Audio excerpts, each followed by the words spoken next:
or GIG for short. Yes, thank you. And I will be chairing this session today.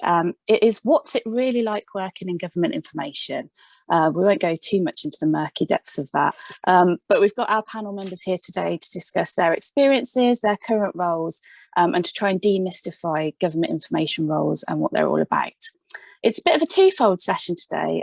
One is just that it's exploring roles that we've done as a panel, roles that we're currently doing, trials and tribulations, so that if you're either considering moving into a different role across government or potentially looking at other areas of career development or thinking about coming into government, then hopefully that gives you a bit of a steer from real life experience, I guess, instead of just looking at a static framework. I've also got a bit of a subtle second reason for running this webinar, I suppose, that isn't sinister, but all of the panel members today are GIG committee members, and we wanted you to get to know us, really. It's been quite difficult over the past couple of years for us to come out and really meet anyone or to get to anyone, you know, in person.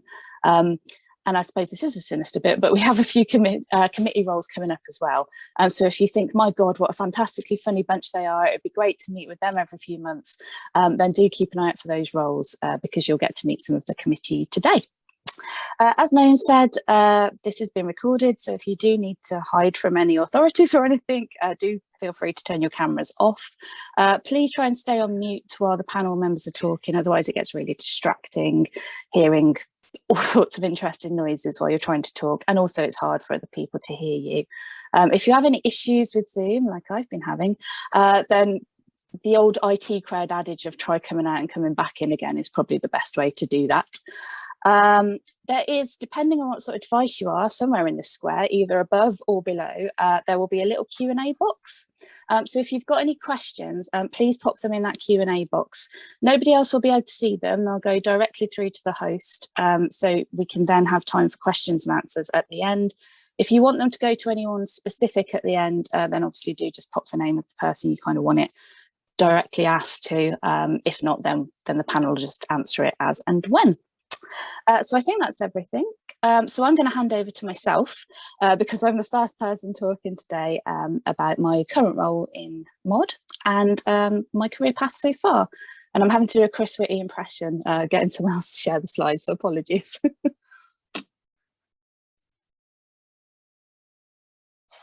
Oh, fabulous, thank you. So as well as chair of GIG, my day job, my day gig, I suppose, is the Deputy Head of Digital and Information Professions in Ministry of Defence. So I'm going to talk about a quick potted career history about how I got into this role and into this weird word of people. I'm going to explain what KIM is, so Knowledge and Information Management. I know that would be like sucking eggs to a couple of people, but I still find sort of there's a bit of a disparity between like libraries and KIM and the understanding of one or the other. What KIM is in MOD, so the kind of roles that people typically do in Ministry of Defence and some of the things that I've got to do in my time in MOD so far. And also because of my role, I tend to look at future growth areas across government and how they're going to affect the professions.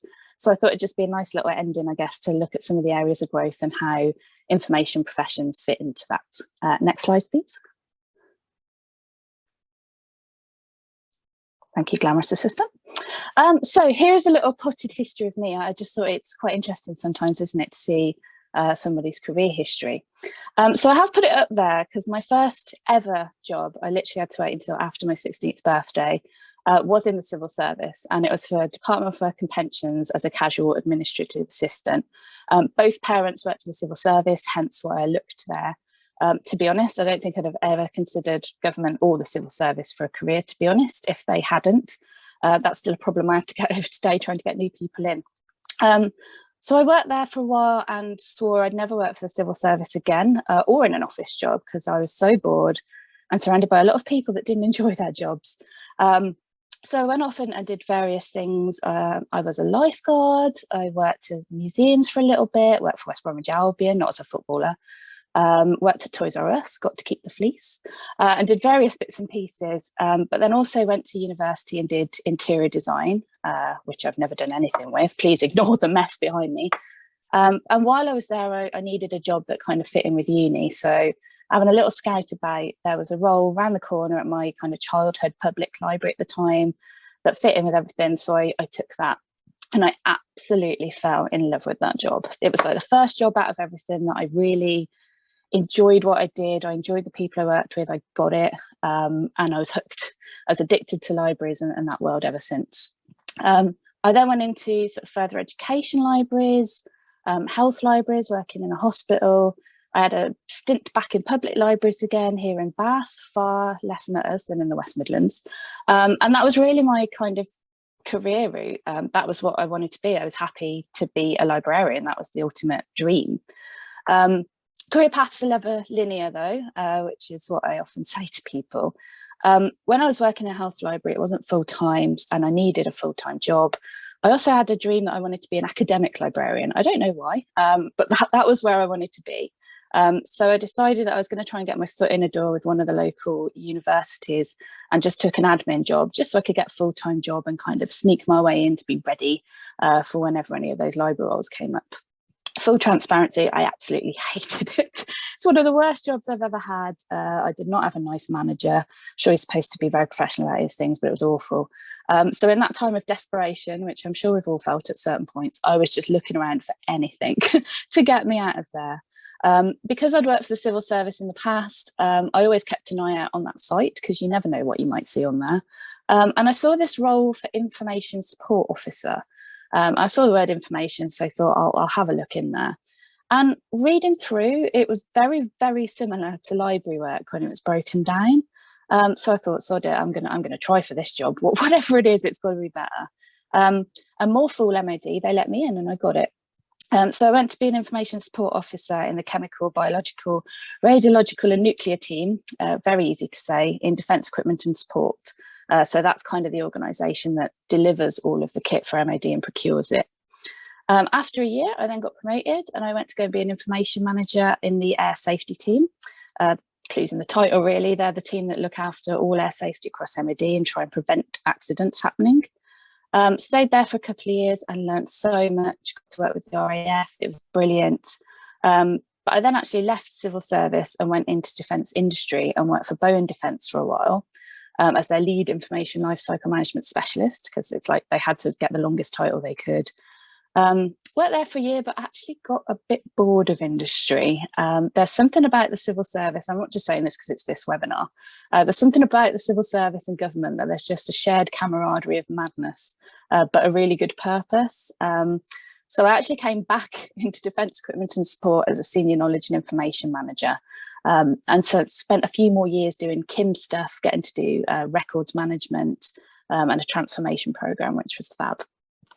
After a couple of years, I had an opportunity come up to be the Information Management and Information Technology Capability Lead, another long title, which essentially was looking after anyone in the information management or IT profession in defence equipment and support, which was only in sort of, I say, the low hundreds. But it was moving into the people space, which I wasn't really sure about because I'm not an HR specialist, I'm a KIM professional. But I moved into that role and really enjoyed the fact that I get to support career development in a group of people. And I love that, trying to get people to where they want to be and make the best opportunities. So I spent about a year or so throughout lockdown in that role, which was fun. And then the opportunity came up to do that, but on a much bigger scale across Ministry of Defence. So I went for that role and got it. And I'm currently the Deputy Head of Digital and Information Professions. My title keeps getting longer, for the Ministry of Defence. So essentially our team look after anyone that sits in the knowledge and information management profession, the DDAT professions, so digital data and technology, and the cyber security part of the security profession, which is a small part of the security profession in the overall scheme of things. So that kind of circles around 10,000 people across MOD at any one point. So that's no easy task. That's also only counting civilians. Being MOD, we also have a military equivalent of that, which we need to link into. And that's kind of where I am today. So from starting off saying I'd never worked for the civil service to apparently becoming one of these absolute lifelong civil servants so far, and now working in the people space. Next slide, please. Thank you. So apologies if this is teaching people to suck eggs, but I just wanted to put this in, I guess, because even in libraries, I kind of moved around different types of libraries, which wasn't that common at the time. A lot of people just stuck to like one and thought, oh no, you can't move across. I think I did a presentation on it at the time. And moving into KIM, or knowledge and information management, there was a real crossover of skills. Like I could really see how, you know, KIM is effectively trying to get to this end state of a library. But I think a lot of people think that KIM is kind of a dark art in itself, and it's something really technical and IT related, and I'm not really sure what it is. I don't know what you do. But effectively, knowledge and information management is just trying to sort out, you know, the knowledge and information life cycle on the side there. So it's literally, how do we acquire, collect and create knowledge and information? How the hell do we store it? What's our access and security to it? How do we retrieve it? How do we use it? Do we retain or do we destroy? And there's loads of different models out there for that. But when you look at that, that's effectively what you do in a library. That's what I spent years doing in a library. It's just on a bigger scale, and people will try and blind you with technical talk. But that is essentially the core of what knowledge and information managers are trying to do. So hopefully when you look at it that way, it's not really a dark art at all. It's very similar goals and very similar skill sets, just a different context. Next slide, please. Thank you. So I thought it'd be good to go through what knowledge and information management roles that are in MOD, and to be honest, wider defence industry, because they all tend to copy each other. And some of the random things I've been involved in, I guess, just to show you the scope of what you can end up doing in information roles, for better or for worse. So currently, KIM professionals do quite a lot, and defence is a massive organisation. It's not very well joined up either. You've kind of got this core group of MOD trying to do all the strategic stuff. I mentioned defence equipment and support before, who are trying to procure and keep all the equipment actually going. You've got RAF, Army, Navy, that all kind of work separately and do their own thing, but we have to try and join them up. We've now got the UK Space Agency floating around. We've got all sorts. So it's pretty massive, which means you can end up doing a multitude of things depending on where you sit. But on the whole, KIM professionals tend to do these sorts of things. So information governance, looking after information asset registers, trying to map our information assets, supporting our seniors in working out what they're supposed to do as information asset owners, and looking after information risk, etc. Knowledge management, we don't do it at an organisational level. My eye's twitching on that one, but there are really good pockets of knowledge management out there. We obviously have to do that in defence. The Army are actually particularly good at knowledge management, but we've got a lot of really good knowledge managers out there in defence, and a lot of interesting opportunities to do things with knowledge. It's almost inevitable in our profession, I think, wherever you work, that you have to do IT, admin and support. Somebody sees the word information in your title, you can guarantee you'll be asked to fix the printer. Can't say that was any different working in a library, to be honest. But we do end up doing a lot of IT, admin support, a lot of support in SharePoint, a lot of building SharePoint sites, sort of information storage repositories, that kind of thing. Training. Again, we do a lot of training and supporting people in how to store their information, trying to get their heads around all the different retention policies that we have and governance policies that we have in MOD, but a lot of good opportunities for training, which I think is one of the fun things to do.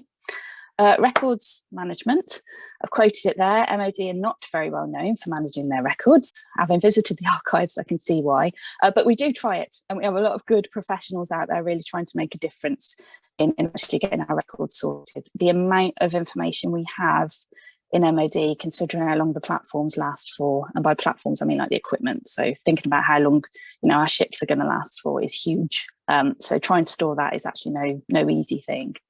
Data protection, MOD has a lot of need for this. Again, when you think about what we do and all the equipment we have data flying about here, there and everywhere, no pun intended, to industry, because they are actually building these things for us. We have it going across all different countries. You know, we're part of NATO. It's no easy thing, but actually it's what makes it quite interesting. You've also got the day-to-day stuff of just trying to get people not to share things flinging about or do things in WhatsApp, as we all know. So a lot of data protection, bit of a fun role to do in mod.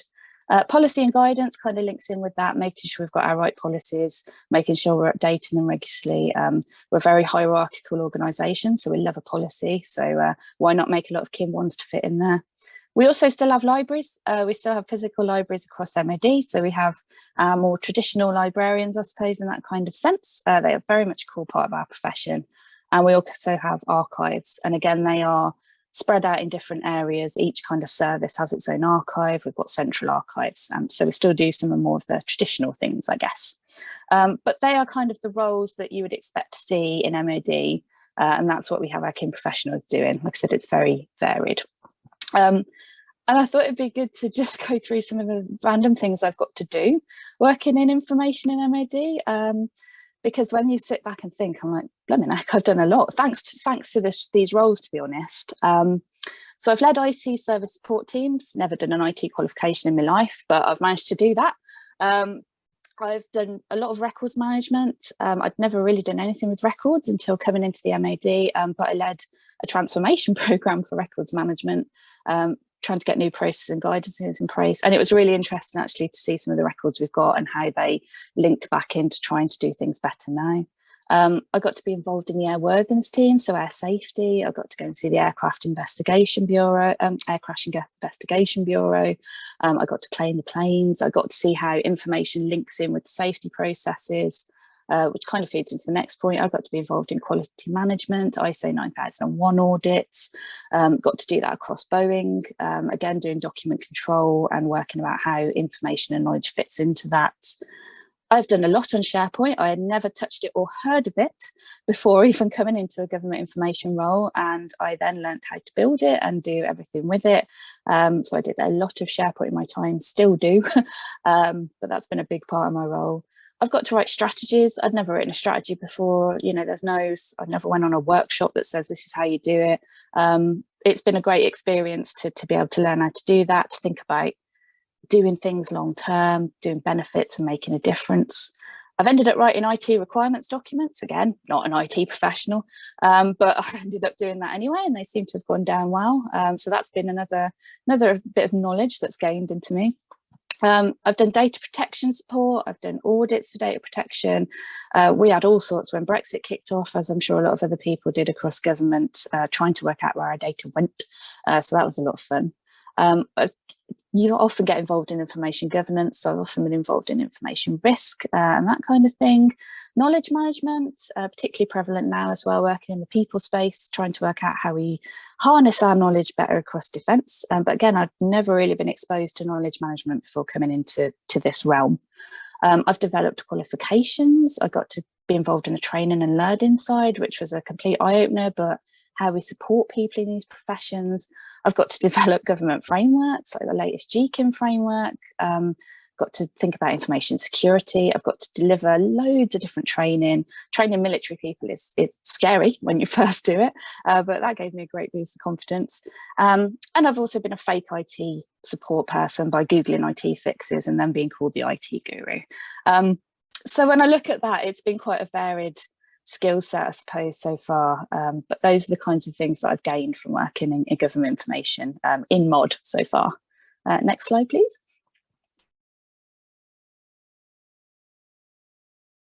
Fabulous, thank you. So just in my role currently, I thought it'd be a bit remiss of me if I didn't mention this sort of stuff as a parting gift. One of my biggest things that I need to do for all professions, including knowledge and information management, is look at what future things are coming in government and defence and basically work backwards to make sure we're developing skills for the future, because digital environment moves at quite a pace and government has to do this better in general. But I just thought it would be quite interesting. This is a slide that I showed at a presentation a few weeks ago in MOD of the future growth areas that are being talked about across government, because they will impact our profession in a positive way and again give more opportunities, I suppose, to manoeuvre about. So these are just some of the trends: data-driven decisions, which will be knowledge and information management driven decisions as well. Massive trend, how we use our stuff better to actually drive evidence-based decision making. Artificial intelligence will need some actual information fed into it, so it will need knowledge managers and information managers to support that growing across government. Innovation is always a big topic for government, but you can't be innovative if you don't know what's gone on before. Hence, you need your information and knowledge managers to feed into that. We need to grow our digital capability. We need to grow our digital skill set across government, which also includes information literacy skills. So there's a big part to play in that. And we're also now thinking about how our professionals feed into space as the next kind of domain that we're trying to move into. And there will be a big learning curve in that, which we will absolutely need our core professionals to be part of. So I'm now going to hand over to Emily to introduce herself. So Emily, over to you. Thank you, Becky. Hopefully you can all hear me. Yep, sort of echoey. So hi, I haven't got any slides because I don't, but I'm Emily Powell. I'm currently a service manager at the Infrastructure and Projects Authority, which is part of the Cabinet Office. I work for the Government Project Delivery profession, managing the Government Project Delivery Hub, which is kind of a knowledge management hub in development. Across government platform for accessing project delivery knowledge and guidance. I've worked in the civil service or aligned body since 2009. So at some points during that, I've been officially a civil servant, and some points during that, I haven't, but I've had civil service pension. It's strange in the civil service how that happens when you work for something like an ARB. And generally, I've worked in libraries. So my career has been pursuing library jobs across government as they diminish. But lastly, I've moved into knowledge management and then now into sort of service product management into a more DDAT space.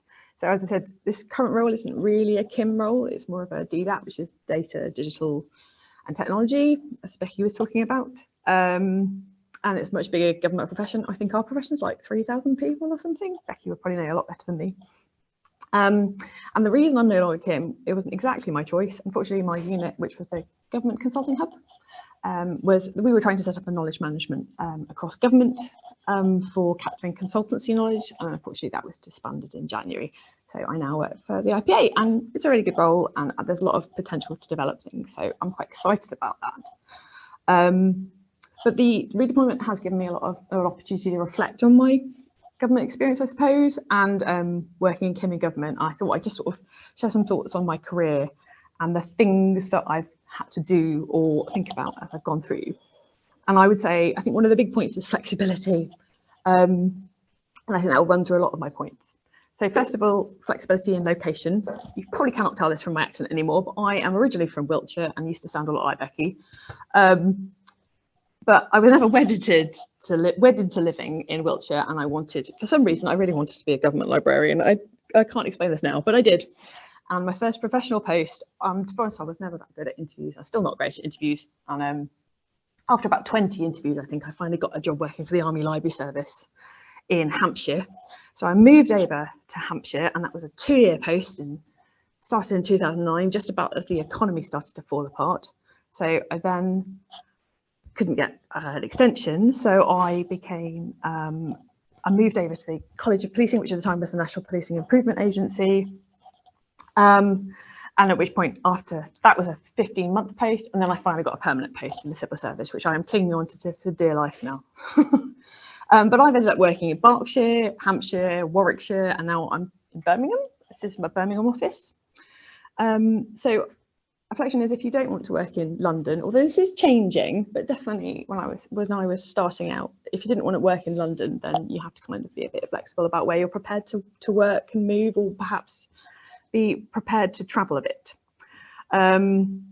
Yes, I think post-COVID, this is changing a bit. And if you want to work in libraries, you tend to be obviously still tied to a physical location. So you just need to think about that a little bit. And also, if you find a library love, you'll probably be working in a small team. And therefore, the opportunity for progression in that team where you're currently located might not be great. So you might need to think about moving on. So I'm not going to be all negative. I've got lots of positive. I do love the work that I do. So uncertainty was one thing I wanted to bring up though. So of the libraries and KIM jobs I've worked in, the first one was a library that was threatened with closure, then shrunk and moved to Bulford in Wiltshire. The next one was threatened with closure, shrunk, and then moved to Coventry. And then I had a nice, fairly stable job for a while, although the whole time I was there, it was under threatened with mover to somewhere else. And then I moved with the National Police Library to Coventry and had a nice time there. And that was a lot more stable. It's rolling stack, and it was kind of, we were had found its space and its home, and it was working there. There was a lot more stability. And obviously I said I always end up in redeployment this year because the knowledge management thing that we tried to set up in the Cabinet Office didn't work out. So I am where I am. So you kind of have to roll with the punches. That is my experience. And you kind of have to take the opportunities as they come.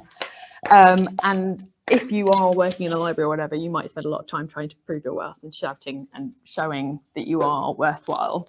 I think probably in academia, there's more of an acceptance that you need to have a library. I think is a legal requirement, but often in government, that's not the case. And you need to be proving that you are worth having. Oh yeah, flexibility of work roles. So Becky was talking about all the things she's done, so I won't labour on this too much. But apart from most of the stuff I've done in libraries, but all that I've done, like every library role, I did one job where I was the only person there. So you're doing everything from shelving to ordering to going to management meetings, and you're doing the whole gamut. I've done systematic searching for rapid evidence assessments or systematic reviews. I have done budgeting. I've done all sorts of bits of things, and generally web editing, which has led me to where I am. I've been a second supervisor on geospatial science master's projects, because you do sometimes. And the only times, sometimes you have to push back is the only thing. Typically in the MOD, they will love to tap you and go, hey, you vaguely related to this, you could do this thing. So we had one job where they tried to get me to support students with learning difficulties, and I just didn't feel qualified to be able to do that. So I did push back on that. And those are the sort of things you have to kind of acknowledge. I pin MOD as the worst for trying to do that to people. But yeah, so I would say, you can't really have a computer says no attitude. You generally have to muck in and do what you can to support all your team in whatever you're doing. Transferable skills and flexibility. Really ties into Becky's stuff. What you're doing, you might have to drop the word library a lot, but you can do other roles. As I said, I'm now DDAT, and a lot of the roles in government are KIM, but they aren't labelled as KIM. So if you go onto civil service jobs to search for a job, might not be labelled with KIM, and if it is labelled with KIM, it probably isn't KIM. So I found free text searching a lot better way of finding roles, and with word knowledge or libraries, or just trying to find jobs that you are looking for. Because half the time, like my government consulting hub job wasn't advertised as that. I can't remember what it was advertised as, but it was setting up a knowledge management service, and they didn't recruit knowledge managers. So it was by luck that I found that job. And I think that's probably because there's sort of some lack of understanding of our profession in some bits of government. But my skills were completely irrelevant to that, and I've managed to transfer to that, and I'm now transferring to this DDAT role, and it's web editing and it's organising information. It's the same thing. So you just have to, as Becky's saying, look at jobs, look at roles, look at where you fit, and be flexible in what you're prepared to do and what roles you're prepared to take on. Topic specialisation. So I've supported, obviously, the military, the police, geospatial scientists, consultants, and now the project delivery profession. I knew nothing about any of these things when I started, generally. I'd say it's a bonus, usually, if you know something about the topic before you take on a role, but you don't need to. Unless health. Health, they tend to be quite keen on you knowing something about health, UKHSA, perhaps. But I don't think it's necessarily an entire barrier. Just be prepared to learn something. I usually, if I take on a role, I do a few courses in the things that I'm supporting, just to get my head around the idea from a surface level, what it is they're interested in and where the key areas are. So be prepared to do entry-level courses and learning. And it can be quite fun and enlightening to know those things. And I think your colleagues tend to respect you a bit more when you do take an interest in the things that they're doing to support them. And on a related point about information and knowing stuff, we don't all have access to really interesting things. Stephen might have wonderful things in those files behind him, I don't know. But generally people go, oh, I'm sure behind the scenes you've got all this secret information. That it's like, no, mostly if it's a library, it's journals and books. And there might be some guidance materials that you can't access, but they're not exciting. So you feel free to contradict me, colleagues, but generally I would say there's no hidden gems that we're hiding from people. And the last thing I wanted to say was you don't escape the academic year, in my experience. If you want to do libraries, you'll find it's still quite led by the academic year. So lots of the time when I'm working for the MOD or the college, I've been sort of supporting students doing masters, doing PhDs, doing degrees, and everything kicks off in September and cools off over the summer. I thought I would. That's why I didn't want to do academic librarianship, but there you go. But what I have found is that your job in working in the MOD or the civil service is to support or be supplementary to a university service. So you're doing more, and you might be like for the college policing, we did loads of inquiries. So in-depth searches to help people find things, because these are professionals who don't have a lot of time. They're trying to complete a degree course, and we're helping them find special resources, and maybe in a way that university doesn't have the capacity to do, and that we know the topics a bit better. We can well, in my experience, we can never compete with the university with the resources that we have, but we do have that knowledge and that ability to help that professionals can come to us for support with. So those are my sort of experience points. As I had really enjoyed my career so far, but it has been quite, you just kind of have to roll with the punches a bit and take the opportunities as they come. And as Emily says, I'm going to pass over to Stephen, who definitely wins the most interesting background award as well for today. So Stephen, over to you to introduce yourself. Hi, my name's Stephen Hartshorne, and I'm a bit of a cuckoo in the nest in that I don't work for the civil service and never have. And my background is 18th and 19th century Methodist tracts. If you're interested, so I can break one open if you want to have a look. But no, I'm a bit of a cuckoo in the nest. I'm not here to speak particularly about working in government information, but perhaps with government information, because my background is as a public librarian, which is a reference librarian in a public library for 27 years, dealing a lot with official publications and legal inquiries and information related to government activities, as you do in a local authority. And I've since moved into an academic library, so I now work at Manchester University. So the kind of places that Emily was trying to avoid. So my sort of entry into government information and official publications was back in the early 2000s, when I inquired about an enormous run of statutory instruments that Bolton had, and we're looking to get rid of. So I needed to find out what we could get rid of safely, and what we needed to retain. So I contacted CILIP, the Chartered Institute of Library Information Professionals, and they put me in contact with an obscure but incredibly knowledgeable group of people called SCOOP, which was the Standing Committee on Official Publications, of whom I am the secretary now. So I'll just share my screen. Just bear with me a moment. So we used to be the Standing Committee. We're now the subcommittee since we joined GIG, because Standing Committee has a very, very definite meaning in the civil service. So we're definitely not that. So I say my experience with working with government information has been essentially mediating that to members of the general public and local government officers, and that ranged from interrogating official databases, finding publications, and often quote unquote translating them for public consumption. But my role within SCOOP is as secretary. So what does SCOOP do? SCOOP looks to improve the access to and availability of official publications and government information, and we do that by having as our members the legal deposit libraries, various institutional members such as the National Archives, the British Library, university repositories and governmental repositories. We also have individual members from the major publishers of official publications, so Dandy and HMSO, and the legacy organisations that took over from HMSO, like TSO. We try to identify problems in the provision of access to these materials and feed those back to the various organisations that provide them. So the National Archives as the government publisher, the British Library, and various government departments with varying levels of success. We've also acted as a consulting sort of group for people like the Government Digital Service and the Parliamentary Digital Service when they have been rolling out new websites or information delivery platforms.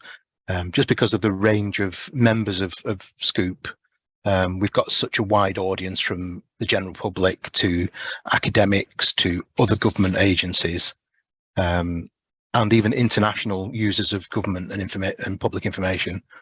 So it's a sort of talking shop really for official publications and government information.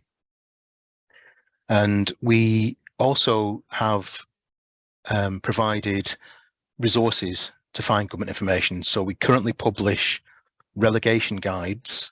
So if any repository that is working with official publications is looking to downsize, which sadly is the case a lot of the time, and remove material, we've got guidance on what can be safely removed, what needs to be offered elsewhere, and what you definitely need to hang on to. One of our projects in recent years was to create a database of print, local government, national government, and official publications repositories. So people who were still hanging on to Acts of Parliament, departmental circulars, things like that. And that was very useful for researchers, and also the major institutions like the National Archives, British Library, and the Houses of Parliament libraries when they were looking for items that they didn't have. So we could point them towards a repository where these things still existed in print. We maintain an official publications blog, which, as you can imagine, is quite niche. So we release articles on official publications and government information across all kinds of organisations and platforms. So it's not just about print material, it's often about online resources that are available to public and to institutions.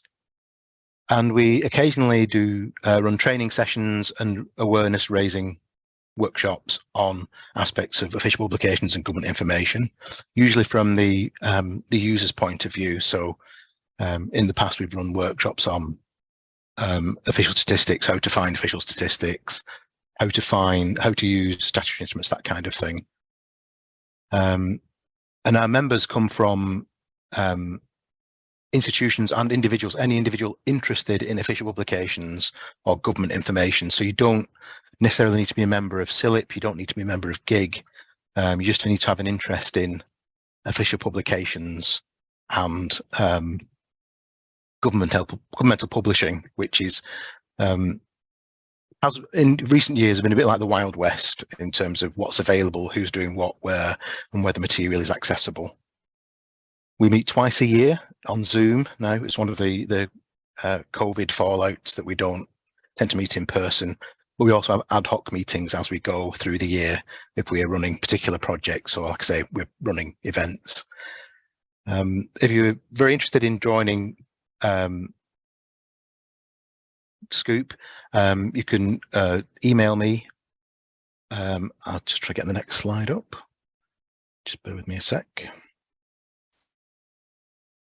Scoop_committee@outlook.com, or you can find us on our official publications blog, which is a recent article about information from the Northern Ireland Assembly, which is really interesting. Well, as I say so myself, but like I say, we do have our enthusiasms. Like I say, if you've got any questions, do drop me a line. Anyone is welcome to join Scoop. It's not very formal, and we're all a friendly bunch. Okay, so I'm Naeem Yar. I'm a librarian with the Welsh Government, and in my talk I'm going to kind of touch upon a fair bit of what the previous three speakers have talked about, really. I'm just going to kind of talk about the sort of tasks that government librarians undertake, what I think are sort of the unique selling points of working in civil service libraries. And then I'm going to move on to some thoughts on the sort of skills, experience and knowledge that can help with kind of coming into the sector. And I'm going to round off by sharing some relevant resources which can help you find out more and getting that sort of first civil service librarian job if you're interested in that.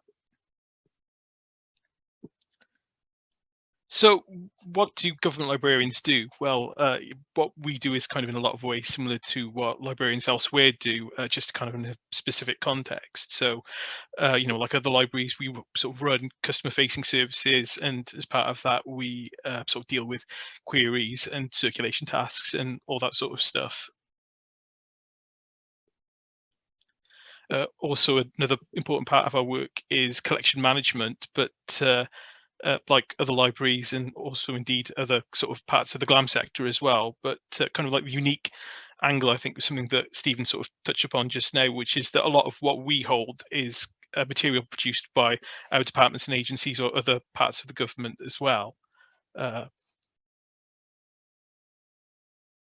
As part of that, kind of a lot of sort of a significant part of our work is cataloguing, and I think that government libraries are often quite a good sort of area to work in if you're interested in kind of working on your cataloging skills. So as I say, a lot of the material that we're kind of cataloging is produced by the organizations. Also, you know, we're not kind of like public and academic libraries in terms of having sort of using kind of large library suppliers to kind of supply stuff to us. So we don't have the same sort of kind of like relationship to kind of like editing pre-existing records and customizing them. So we're actually kind of cataloging quite a lot of stuff from scratch. Again, another sort of task which is kind of important to us, as in other libraries, is marketing promotion, just getting a sort of message out there, what we offer and why people should use our services. But again, kind of like the unique aspect, I suppose, is that we've got quite a specific audience of professionals with distinctive kind of information needs and behaviors. So kind of being aware of those and familiarizing yourself with what people get up to and kind of like their mode of thinking is kind of helpful with regard to that.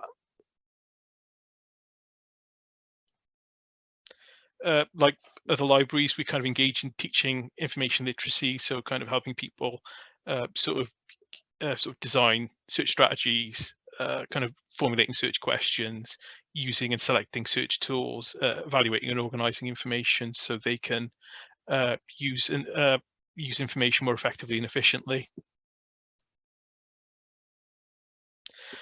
And likewise, a significant part of what some of us do as well is literature searching. So to find evidence for things like policy, kind of contribute to formulating approaches to regulation, and also things like you know, to kind of provide the raw material for literature reviews, for kind of like producing research, and generally for kind of helping people giving them the raw material to help them make decisions. Okay, so that kind of like sums up some of the things that government librarians can get up to. So what are the unique selling points of working in the sector? I think for one thing, and I think this has been touched upon previously, you know, it's quite a good area if you want to kind of get involved in a whole kind of variety of tasks, really. We do tend to be quite small as libraries, and that kind of mitigates a bit against specialization. So there are sort of lots of opportunities to kind of take on new tasks, and that's a great way of developing new skills. For me personally, one of the sort of big aspects of government librarianship I really like is the kind of the idea of sort of my work having sort of like kind of making a difference and having an impact, really. I think that's impact is something that it's a bit of a buzzword for libraries. We all want to kind of measure what we do and sort of be able to kind of like point out how what we do makes a difference. But I think one of the things that kind of sets government libraries apart is the fact that the kind of work that we do is often supporting quite high profile work that's of kind of a lot of public interest.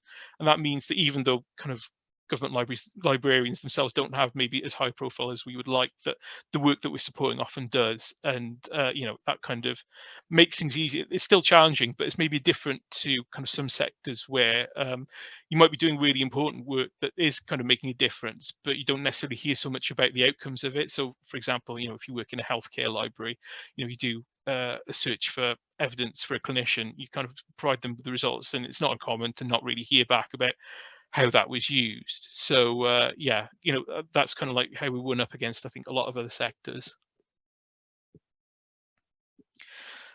Likewise, we also kind of have a really important role in terms of kind of organising, managing, facilitating access to the information produced by our organisations. So we kind of have an important position in terms of helping them with their institutional memory, kind of complementing, I suppose, things like knowledge management as well. And that kind of, it was obviously kind of helpful for people working to know like what policies have been implemented before, what practices have been used, and the outcomes and history of those, so they can kind of learn from and benefit from that experience. And that, depending on the kind of the scope of the user base that you have as library and the services you provide, that can kind of extend beyond that as well. So it can sort of like extend to, say, researchers, other information professionals elsewhere, practitioners, people like that who work externally outside the organization. You're providing that service to them too. And I think, as we've sort of had evidence of today, that the civil service is quite a good place to work if you're kind of like interested in moving across from one role to another. So we've had examples of like people kind of like moving from librarianship into things like information and knowledge management. Records management is another one that I know that librarians have moved into as well, and also actually beyond that, the information professions as well. If you kind of like do come across a role as a government librarian and you think, well, that looks interesting, I wouldn't mind giving that a go, moving outside the information professions entirely to something else is possible. And those kind of boundaries, I think, are more porous in the civil service than they are in a lot of other organizations. Okay, so that's kind of what I think are the kind of USPs of working in government libraries. I'm going to kind of address some of the experiences I think are helpful in terms of making that transition. So, I mean, I've found that kind of having experience of working in small libraries is really helpful. I mentioned that there's a lack of specialization, so you do need to be able to cover for others and be a bit of a jack of all trades, which is a useful skill to have. Also, it's kind of like working alone often, as I think Emily mentioned, is something that can come up with small numbers as well. Having that kind of autonomy, being able to make decisions, and also being able to figure out when you're able to deal with something and when you're not able to deal with it, and you have to refer it upwards, but then also kind of do what you can in the meantime in terms of providing kind of like decent customer service. That's really important as well, as is the fact that I think that because of the small numbers involved, as a librarian, you can often be kind of like doing stuff that's the kind of stuff that maybe library assistants do in other libraries, combined with sort of stuff that a qualified librarian would do as well. So that requires you to kind of be able to motivate yourself. And I think there's kind of similarities as well as working in kind of small libraries. You've got situations where you'd be working, say, in an academic library on an evening and weekend shift. That provides quite similar experience, which I think is quite relevant to working in government libraries too. Likewise, knowledge of how to provide and promote services remotely, I think, is also quite useful. Even before the pandemic, it was quite common for a government library to be providing services to multiple sites and also home workers as well. And that's something that's just has become kind of stronger since, basically, obviously. Likewise, kind of an understanding of providing service to professionals as well. Are kind of the sort of people that we work with have kind of quite distinctive demands. They are often quite time bound in terms of the demands, but they're also quite pragmatic as well. So what you often get is that you get people who, they're looking for information by a particular time, but once they've kind of reached that point, they're fairly practical about making a decision based on the information that they have. So that kind of like becomes a cut-off point. And I think that kind of requires good customer service skills, but also kind of an ability to explain why something might not be possible, but then also the sort of problem solving and negotiation skills to figure out what you can do and what you can put forward, which would be they'd be kind of like would actually benefit from. So I think working in sort of professional library environments, when you're working in, say, corporate libraries or healthcare libraries or legal libraries, those are all kind of fields which I think have kind of quite strong similarities to working in a civil service library. And finally, in terms of kind of knowledge really that's useful, I think kind of having some understanding of the civil services professional ethics is really helpful. So the Civil Service Code is sort of like the foundational document for kind of the ethics of civil servants. It kind of outlines the values you're expected to hold and the behaviours you're expected to display in your work. And it also forms part of our kind of terms and conditions of employment. So, you know, you can get questions on how you apply those values in your interviews when you're going for a civil service role. The document's not long, it's like about 10 pages long, so it's well worth a look if you're interested in working in government libraries. Each of the 4 home nations has its own version of the code, which is published on the relevant government website. Some of the aspects of it are quite distinctive in terms of their application. So things like, it's sort of like application of political impartiality. But there is other stuff that actually kind of has quite close parallels with other professional ethics codes. Things like, so for example, like if you kind of compare the civil service code to the CILIP ethical framework, there are a number of issues which are kind of covered in both, things like freedom of information, integrity, the public benefit, things like that. So so it's useful to kind of like reflect on your own kind of professional practice as an information professional, and sort of how you embody those sorts of values. That can be quite helpful if you're kind of looking to step into civil service libraries. Okay, so just to round off, I'm going to sort of signpost some resources that might be quite helpful if you want to learn more. Shameless plug, I think that the Government Information Group is a really great place to start if you want to learn more about what we do. You can check out our blog. And I've mentioned in the chat that we're looking for someone to do a blog post on this event. So if you're interested in that, just drop me a line.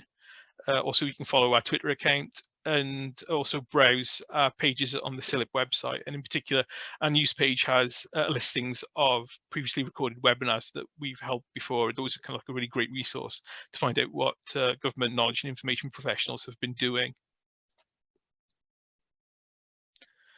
One particularly useful place to look is a webinar that we held with CILIP Cymru back in October of last year called Opening the Doors, which featured government information professionals in Wales from devolved and central government, kind of talking about their work and how you can get into the sector and how you can progress in it.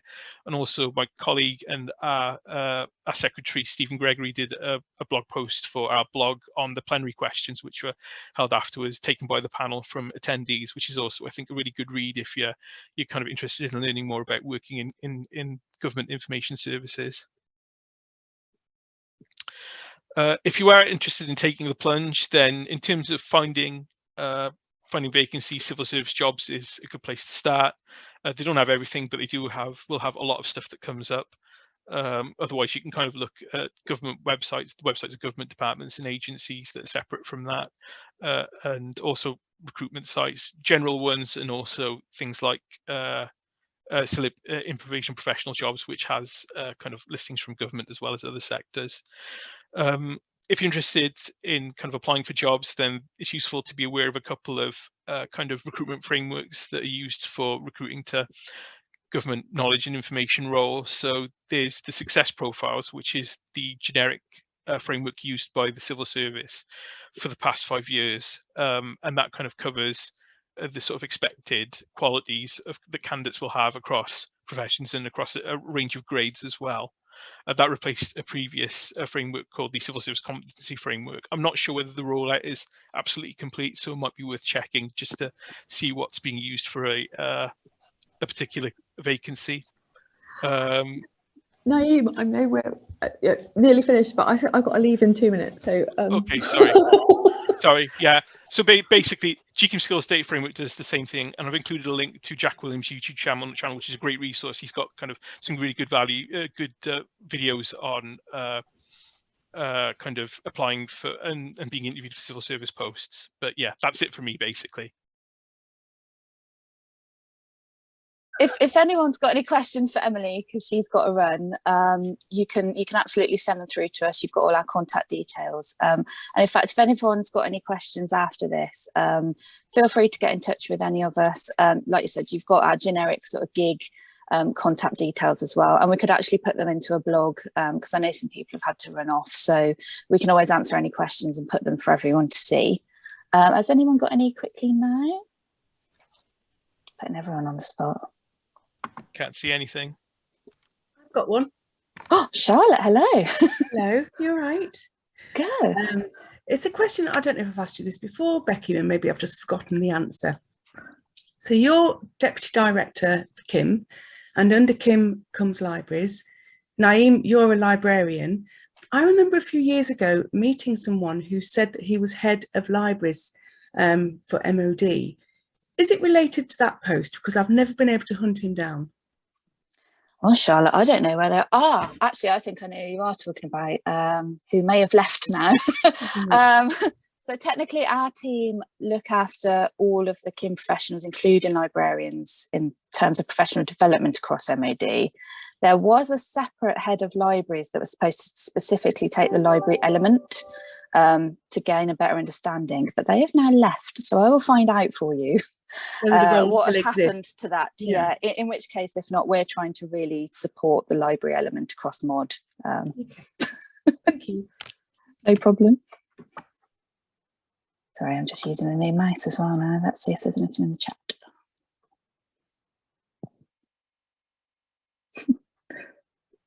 Fab. So I don't think we've got any more questions. Like I said, you can find out really easily, thanks to Naeem for putting that up, where all of us are. You can track us down or send a generic question into us at Gig and we'll answer that for you. The recording for this will be available and we'll make that really clear on our blog as well. So more shameless hints to go to our blog. And please do consider sending in a blog post about your experience coming here today, but also actually we're really nosy, so we'd really like to know about your roles. It's quite a good exercise to sit down and think what you've done in your career and the skills you've kind of learnt, and then you can put it in a blog for everyone else to read. Great continuing professional development, so please do consider sharing some things in our blog as well. And just thank you for everyone on our webinar panel today for taking the time out to come and talk to everyone, and thank you so much to our lovely audience for being such a great audience and taking the time to come and listen to us talk. And please do look out for Gig and Scoop committee vacancies, wink wink. So thank you everyone, hope you have a brilliant day, and we're nearly at the weekend if not.